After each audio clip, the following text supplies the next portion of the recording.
penyelamat kita, dan menurut ajaran Ilahi,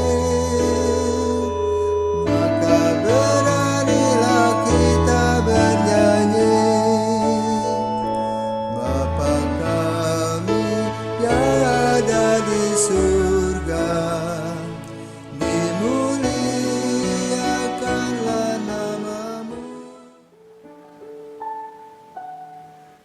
Saudara-saudaraku terkasih, selamat pagi. Salam jumpa lagi dalam Sabda Siap Saji Rabu 14 Juli 2021, hari biasa pekan ke-15. Marilah kita berdoa dalam nama Bapa dan Putra dan Roh Kudus. Amin. Allah Bapa Maha Kuasa, sungguh kuduslah Engkau dan tak terhampiri bagaikan api menyala pada masa apapun. Engkau telah mengutus orang tua kami untuk memberikan kasih kepada kami masing-masing.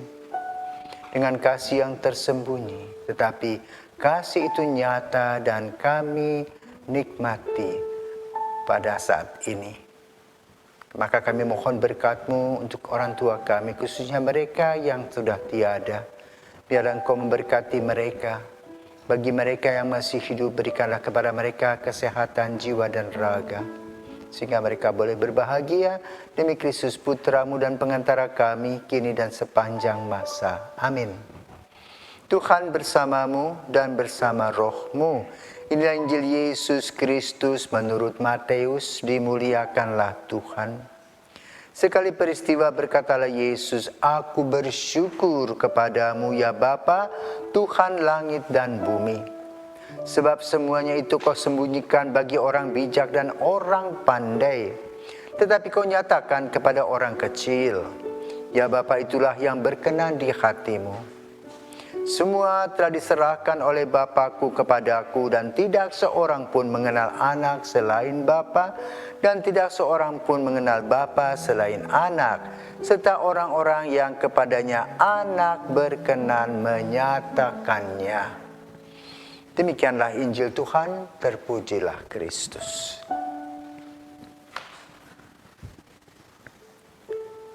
Dalam setiap perkawinan kita mendengar janji pasutri untuk saling mengasihi, mencintai.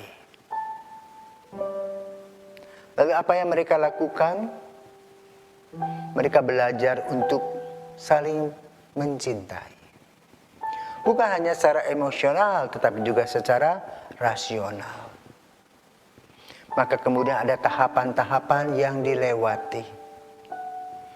Ada saat-saat bahagia menanti kelahiran. Dan setelah putranya lahir, gadis yang dulu menjadi istri, menjadi seorang ibu. Dan sejak saat itu ia berperan sebagai seorang ibu, memberi diri sepenuhnya. Sampai pada titik akhir, ketika ia akan kembali ke pangkuan Bapa. Orang tua ini tidak menjadi orang yang top, yang terkenal, tetapi sibuk dengan hal-hal kecil di rumah, menanamkan nilai-nilai kehidupan. Dan yang tahu adalah anak-anak. Ibu-ibu, bapak-bapak biasa menyimpan semua perkara dalam hati mereka. Manakala mereka bekerja dan berusaha dan mengalami hambatan, anak-anak tidak tahu. Yang pasti orang tua ingin memenuhi apa yang menjadi keperluan dan kebutuhan anak-anak. Karena orang tua tidak makan, tetapi anak-anak makan. Orang tua sudah merasa puas ketika anak-anak mereka makan dengan sukacita. Apalagi mereka tumbuh. Pada masa COVID ini, orang tua takut salah satu anaknya kena COVID. Maka mereka akan berupaya sedemikian rupa. Tapi kadang-kadang anak-anaknya bandel, tidak mengerti bahwa situasi mengancam.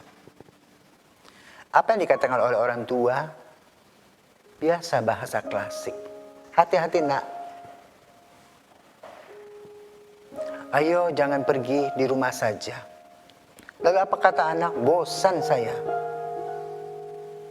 Maka ada konflik. Demikian pula sebagai suami istri, mereka mengalami konflik-konflik dari hari ke hari. Entah sebagai makhluk sosial atau juga sebagai makhluk yang ekonomi. Mereka berjuang, dan berjuang. Sepertinya tidak diperhitungkan, tetapi sebetulnya Allah memperhitungkan.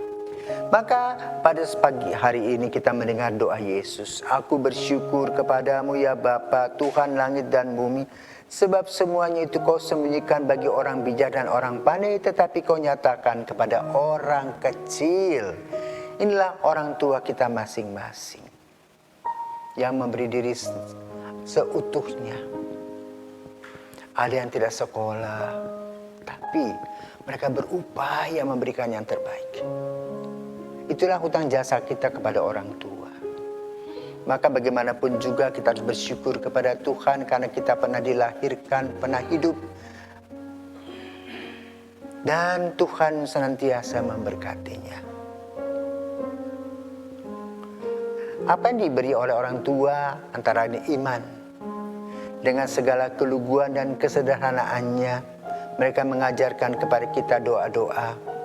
Mengajarkan siapakah Yesus, siapakah Maria, siapakah Santo Yosef, apa yang mereka lakukan, doa-doa mana yang harus kita lakukan, bagaimana kita harus jujur dan disiplin. Itulah tata nilai yang Tuhan berikan kepada orang tua kita, dan mereka telah memberikannya kepada kita sebagai apa? Modal dasar untuk hidup. Maka kita bersyukur untuk semua yang telah diberikan Tuhan kepada kita.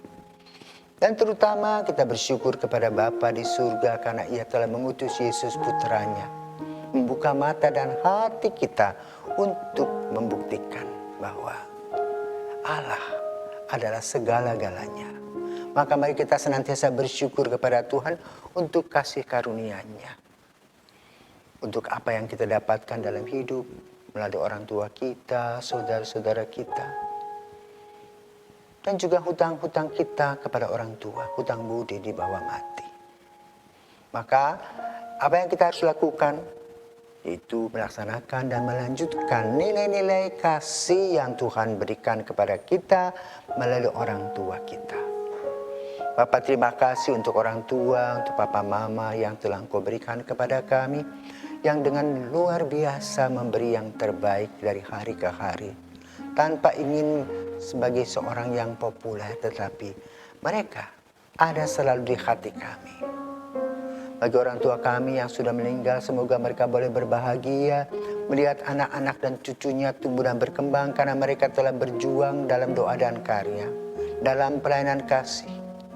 Dan bagi mereka yang mengalami masa senja, semoga mereka boleh berbahagia pada masa senja.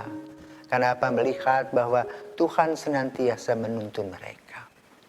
Bagi mereka yang masih muda, yang masih berjuang, semoga Tuhan berikan kepada mereka kekuatan dan kesehatan agar boleh menjadi orang tua yang baik. Demi Kristus Putramu dan pengantara kami, kini dan sepanjang masa. Amin.